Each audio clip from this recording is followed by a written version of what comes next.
If you're tired of seeing ads in the websites of your tablet, so in this video I will show you how you can install an ad blocker in the browser of your tablet. To do that, first of all, just open Samsung Internet on your tablet.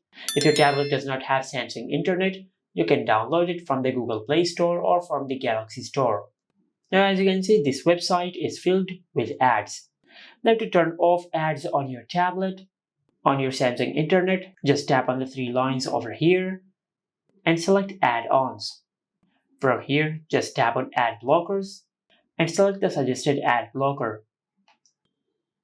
In the Google Play Store, just download this ad blocker and tap on Open.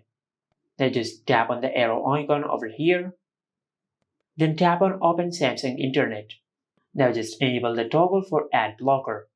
Now after you do that, then just go to your home screen and remove Samsung Internet from the recent apps section. Now just open Samsung Internet back on your tablet.